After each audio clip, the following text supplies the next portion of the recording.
and thank you very much for being here. So I'm Nico, and today I would like to introduce the Polkadot documentation hub that we are building from something that we call an unbiased developer perspective. So before we get to the meats and potatoes of the whole presentation, as we only have 15 minutes, I would like to do a really quick introduction of myself. So that's me. Probably this isn't my best picture, but in any case, my name is Nicolas Hussein. I'm from Argentina. Feel free to call me Nico, I believe it's friendlier. And I'm working as a developer relations engineer at Papermoon. So just in case, if this is the first time that you hear about Papermoon, don't worry, because even though Papermoon was founded in 2023, it has been working like quietly behind the scenes or back in the trenches for almost 4 years within the ecosystem. At the very beginning, Papermoon was like a core contributor to Moonbeam, and now it's also working with different teams of the ecosystem like Tansy or Warhome, for example. So if it were the case and you have any kind of questions or concerns about Papermoon, there you have my social media. Feel free to reach me out, and I will be happy to answer or clarify any topic. So yeah, I believe that we can get started. What is our agenda for today? So today we are going to cover mainly 3 topics. My idea is that basically at the very beginning of the presentation I can provide you like a glimpse of how the whole Polkadot documentation looks at the moment. I mean, all the documentation around Polkadot. Then I'm going to talk about the potential issues and barriers that may arise from that status quo. And also I'm going to talk about the solution that we are building to address those problems. And lastly, I'm going to talk about the future moves and the next step that we plan to follow once the whole documentation is ready. So what about the status quo of the Polkadot, of the documentation around the Polkadot ecosystem? And before we get into the content of this slide, I would like to pose a quick example because I believe the whole idea behind this presentation is based on this example. So let's imagine that I am a new developer, a developer that is coming from Web 2 or maybe another Web 3 ecosystem like Ethereum, Cardano, Solana, it doesn't really matter. And I'm trying to get onboarded on Polkadot. So you will see that probably my first question would be something like, okay, how do we start? Where do we start? And actually, that's kind of a tricky question because there is no concrete answer to that question. I mean, there is no single source of truth when it comes to learn about Polkadot. You can see we have like too many different sources of information available. For example, the Polkadot wiki, the substrate documentation, the ink documentation, the Polkadot Blockchain Academy book, and many others. Probably I missed some of them because I just tried to summarize some resources here. But this whole situation brings some problems to the table. So you will see that at the end of the day, the whole information around Polkadot is sharded, is scattered, dispersed, and also outdated. And this also has some negative consequences for new developers that are the following. For example, you will see that for new developers, it's really hard to navigate across all the different platforms or all the different repositories available in order just to find what they are looking for. And that may create some kind of confusion or frustration on their ends. Then there is also like longer learning curves when it comes to just get onboarded on Polkadot, because you will see that for those new developers, again, we do not have like a centralized or a unique resource where they can find all the information that they need. And that implies that all the developers need to put many pieces of information together just to get sense of how is the building process on Polkadot. And that may slow down significantly the onboarding process for them.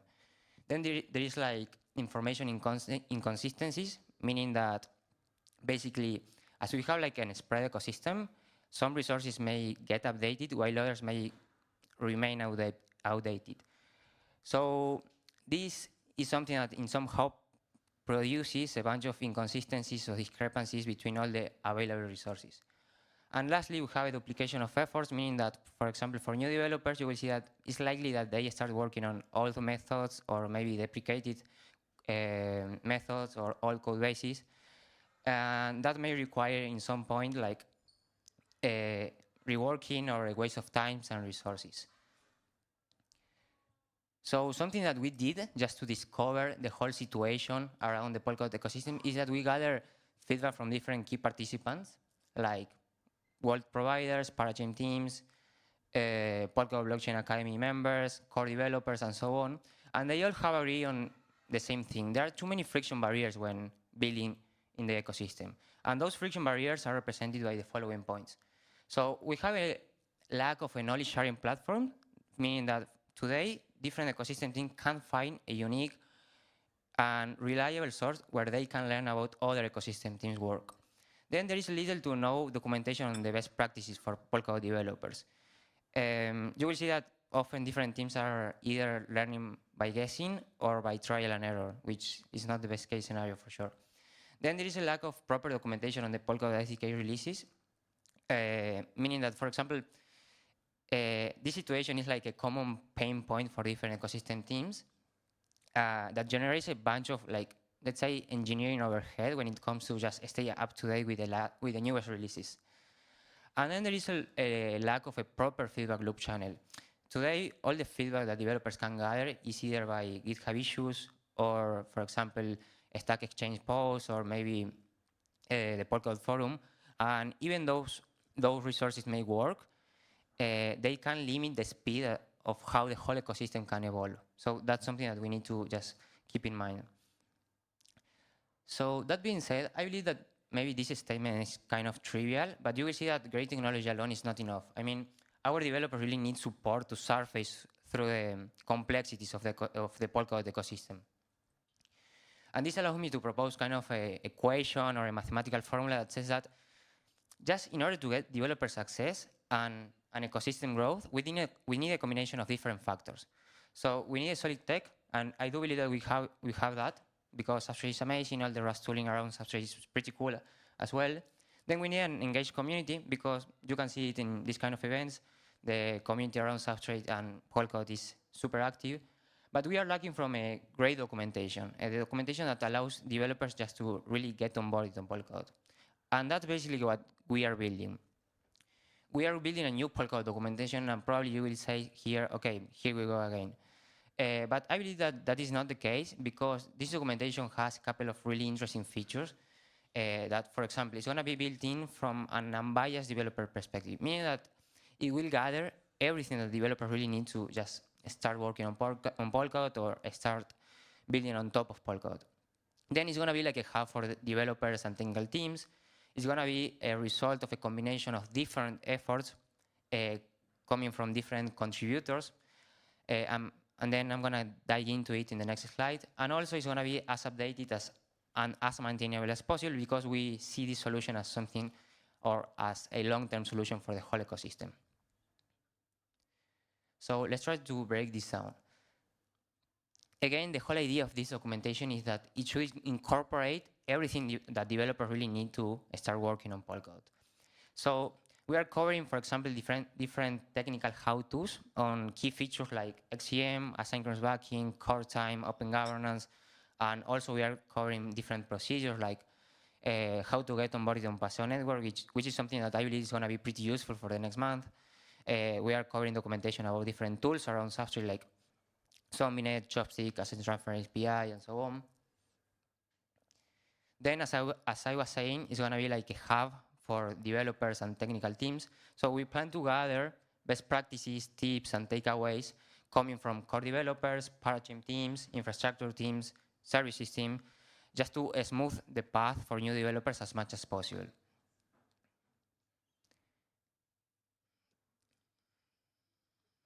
Then here I would like to do like a kind of a disclaimer, because Papermoon doesn't intend to be like the owner of the whole documentation. The idea of Papermoon is that as we do developer relations, for example, we do technical content creation, we provide documentation consultancy, we do documentation overhaul, we believe that we can do, or we can just provide guidance through the process of building this documentation.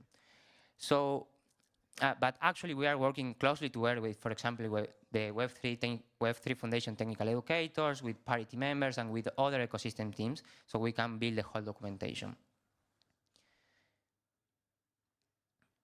And that being said, what has been done so far?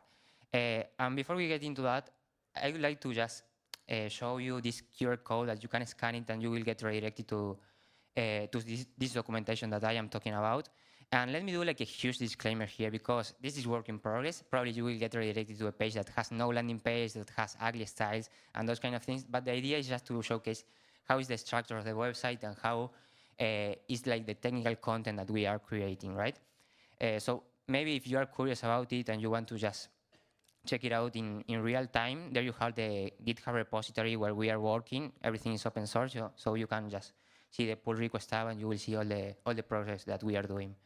So how we build this documentation? Basically, we did an informational architecture exercise, and if it were the case and you don't know what is an informational architecture exercise, just don't worry. Basically, we reach out to different key participants of the ecosystem, and we ask them what are the features or the topics that should be included on this website. And then we filter the results.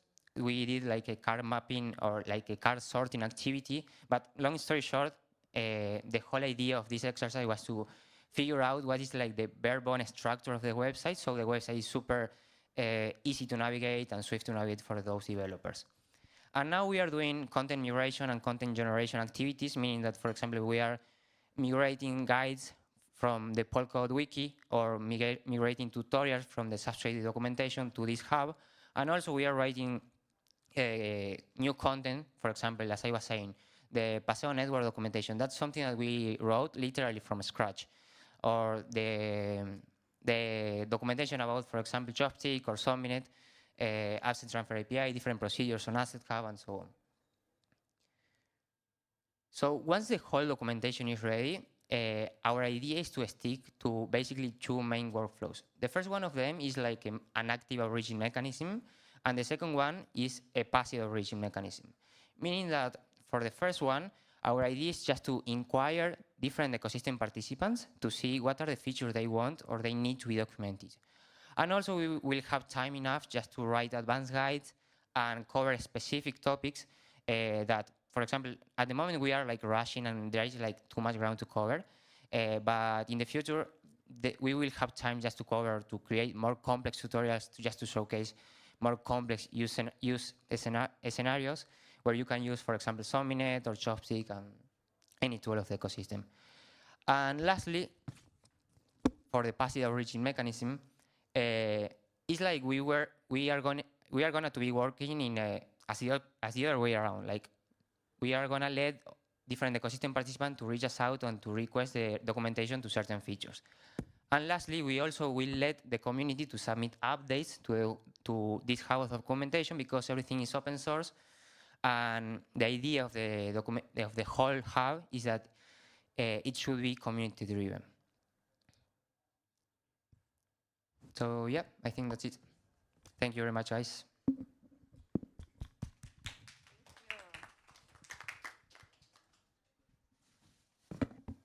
Thank you so much, Nicolas.